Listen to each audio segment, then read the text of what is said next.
आज के वीडियो में हम बात करेंगे कि जो भी हमारे बच्चे 12वीं पास करने के बाद आगे नहीं पढ़ना चाहते या नहीं पढ़ सकते और वो गवर्नमेंट की जॉब चाहते हैं तो उनको कौन से एग्ज़ाम दें ताकि उनको गवर्नमेंट के उन डिपार्टमेंटों में नौकरी मिल जाए।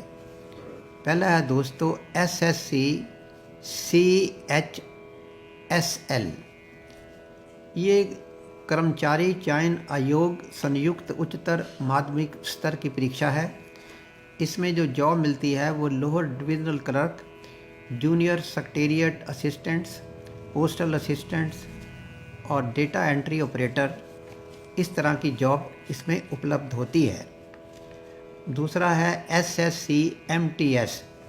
भारत सरकार के विभिन्न मंत्रालयों में ग्रुप C अराजपत्रित विभागों और कार्यालयों में उम्मीदवारों की भर्ती के लिए राष्ट्रीय स्तर की ये परीक्षा है। इसमें मल्टीटास्किंग स्टाफ के लिए कर्मचारी चयन आयोग की परीक्षा ये देनी पड़ती है, तो फिर आपको इसमें जॉब मिल जाएगी। तीसरा है दोस्तों SSC GD। इसमें है staff selection commission general duty.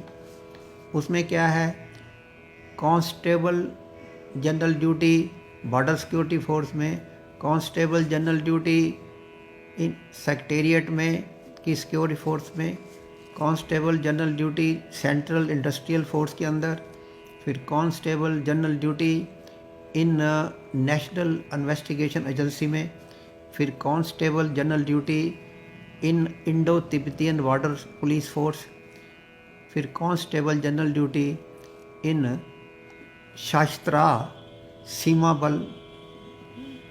तो ये SSC GT की एग्ज़ाम है, इसको दे के इन डिपार्टमेंट्स में बच्चा नौकरी पा सकता है। फिर चौथा नंबर आता है SSC स्टेनो।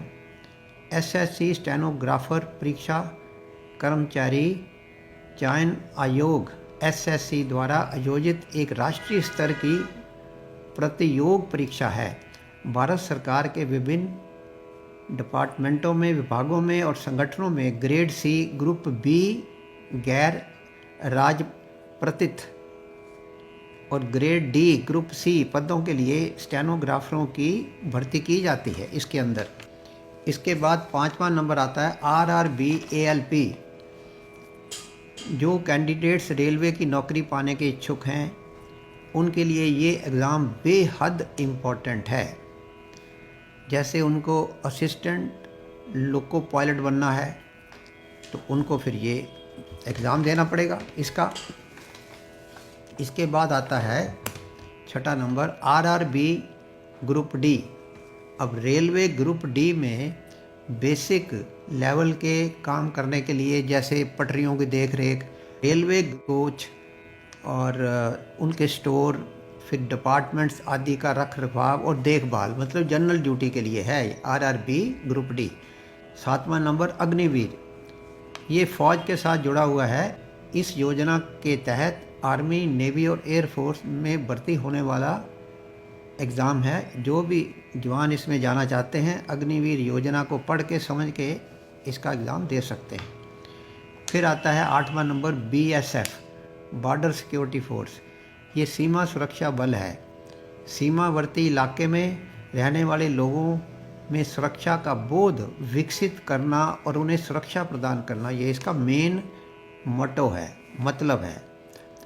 9 नंबर आता है CRPF। बड़े पैमाने पर सुरक्षा व्यवस्था का समन्वय बनाना, विशेष रूप से अशांत क्षेत्रों में चुनावों के दौरान या VIP सुरक्षा के अंदर या महत्वपूर्ण परिस्थानों की सुरक्षा, जीवों की सुरक्षा, फिर फ्लड आ गया इसके दौरान, इस तरह की ड्यूटी होती है। इसमें CRPF का भी एग्ज़ाम होता है। फिर 10वां नंबर आता है SSB सशस्त्र सीमा बल। सीमा पार अपराधों और उसके अंदर जो उसमें एंट्री लोग करते हैं उनको रोकना, तस्करी को रोकना, सीमा पर अन्य गतिविधियों को ध्यान रखना, इस तरह का जॉब है SSB। फिर 11वां आता है UPPCL। ये Uttar Pradesh power corporation limited है। जिन बच्चों को इसमें जॉब लेनी है उनको ये एग्ज़ाम देना पड़ेगा। फिर 12वां नंबर आता है दिल्ली पुलिस। दिल्ली पुलिस राष्ट्रीय राजधानी क्षेत्र दिल्ली की सुरक्षा व्यवस्था में संलग्न एक सरकारी संस्थान है। ये गृह मंत्रालय के अधीन आता है। जिसको इसमें जॉब करनी है उसको इसमें एग्ज़ाम देना पड़ेगा। फिर 13वां नंबर आता है UPSSSC। ये भी उत्तर प्रदेश अधीनस्थ सेवा चयन आयोग है। इस द्वारा उत्तर प्रदेश राज्य में विभिन्न पदों के लिए भर्ती परीक्षा की जाती है। फिर 14वां नंबर आता है बैंकिंग। अब जो बच्चों को सरकारी बैंकों में छोटे जॉब करने हैं उनको ये बैंकिंग की परीक्षा देनी पड़ेगी, तभी उनको नौकरी मिलेगी। तो प्यारे दोस्तों, प्यारे बच्चों, जिन 12वीं के बाद जो बच्चे नहीं पढ़ सकते वो इस तरह के एग्ज़ाम दे सकते हैं और सरकारी नौकरी पा सकते हैं। मेहनत करके अगर एग्ज़ाम उनको अच्छी तरह तैयारी करके देंगे तो वो पास हो जाएंगे। बाकी आपको कुछ भी इंफॉर्मेशन चाहिए हो तो कमेंट बॉक्स में आप लिख सकते हैं, जानकारी दीजिए, उसी पे हम जानकारी आपको दे देंगे। हर हर महादेव, महाकाल की जय हो।